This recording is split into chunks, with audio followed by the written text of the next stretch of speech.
Like this change exists in so many levels. So there's like product, initial level, what we can see, what we see as change. Things like this is beautiful and it is the start of something amazing. But then it can go a level further, which is systems change, and that exists in talking about things, doing things in different ways. But that can only exist through paradigm shifts, which is the biggest one, and that's thinking about things in completely new ways, seeing the world in a new way, trying new things that could never have been done in our current way of thinking. So this is the thing we want to try and push.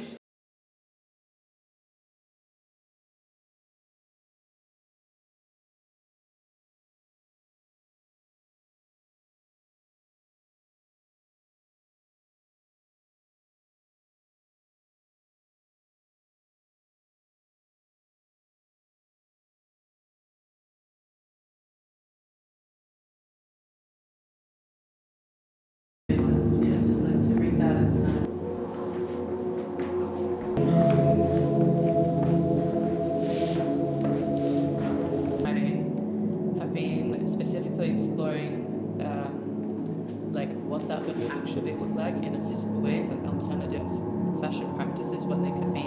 We currently have these roles of like the uninformed consumer. We've got this designer, like this person everyone looks up to, everyone knows their name, they're like a celebrity to us.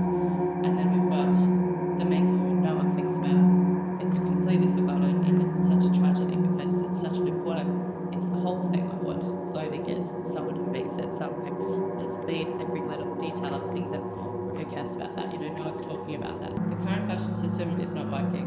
It is broken. We need to think degrowth. So degrowth is the real reason, the real way to genuinely change how we're doing it. But degrowth is such an easy thing to say and such a hard thing to do. And for that to happen, we need to think defashion. And defashion means moving away from all that we know of the current fashion system, which relies on growth, profit, extraction, exploitation in order to sustain itself. But what does that look like? How can we go from our state of overconsumption to the point of running out of resources to defashion? This current idea of endless growth, meaning success needs to change, but how?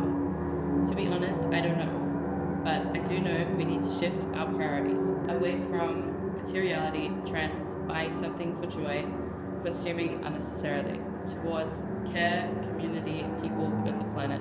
We need to start questioning things more. Why are things done the way they are? It doesn't seem to be something we think about a lot, and even if we do, it doesn't feel like something we have much control over. But maybe there are other ways.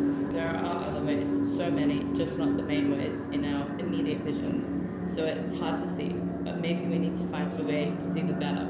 Maybe if we can start to see through these invisible structures, instead of helping to keep them there, we can make them visible and start to break them down. That's what we're doing today. So today we are going to, I have got some fabrics right here, and we are going to be creating something together.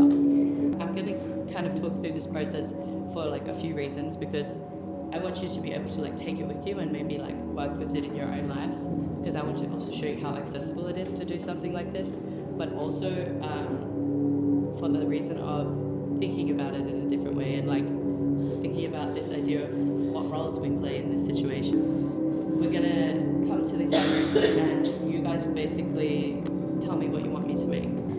So the goal of this is for you guys to get as involved as you can. Like, I really want you guys to feel you have agency in this, and like let's just play around. I mean, I really like this thing. This one? Yeah. I mean, I don't like the shape. No, yeah. But I think it has like interesting parts, like the zipper, or like this, or this parts, for example. Okay.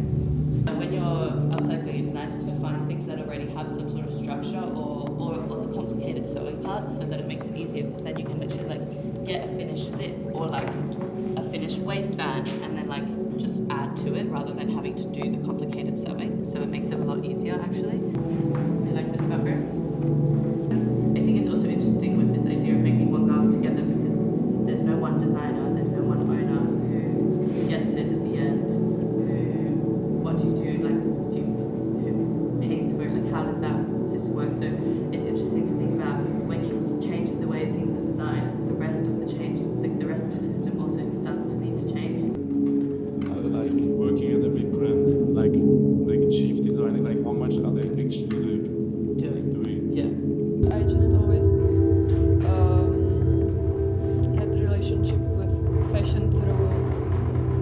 clothing myself, but sometimes I have like this problem that I don't know what really feels like me and what is just like some trend. I feel like fashion, like the styling of yourself, is really unnecessary, and I really don't like it.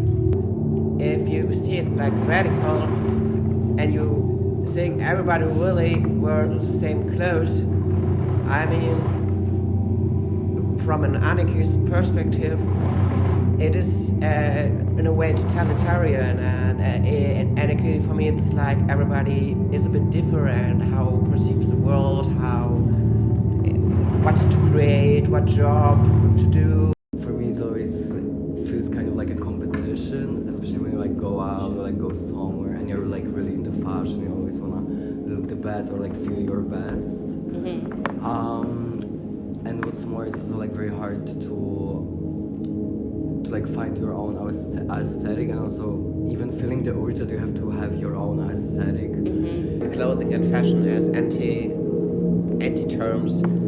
This makes it a bit complicated. Yeah. So maybe you need a new word, or you can put a new content into a word. Yeah. Some of the like newsletter isn't that good quality and people still buy it. Like no one is calling it out, people just keep buying stuff. Do you have a time in fashion, like when you've experienced fashion, that you feel like you have agency? In a way, but also, I don't know, I think that it's very much tied to like the consumerist gaze, or like even though I think I have my own agency over what I like or consume when it comes to fashion, I'm still aware that everything is curated for me in a way by some platform or some people or even some magazine. Perhaps we could abolish vendors. Maybe it's a senseless job at all. Okay, and then I'll make this a scarf, right? Is that what we want? Yep. So that. Okay, but what do you think would be a way of, where do you think the garment should go? Because in a typical way of making clothes, you would design it, a maker would make it, and then a company would sell it, right? Or even a small brand would make it and then sell it to someone. But since we collaborated on this, and it was a group effort, what do you think would be a way of where would it go? I think you should. Anything else to keep it? Is that what we all agree on? Yeah, it makes sense. Thanks, guys. So what are these alternative fashion systems, and how does it actually help the planet? How does it help the people? How can it exist in a society like ours that's obsessed with consumption and so used to it, and it's so accessible? Small change, things like this.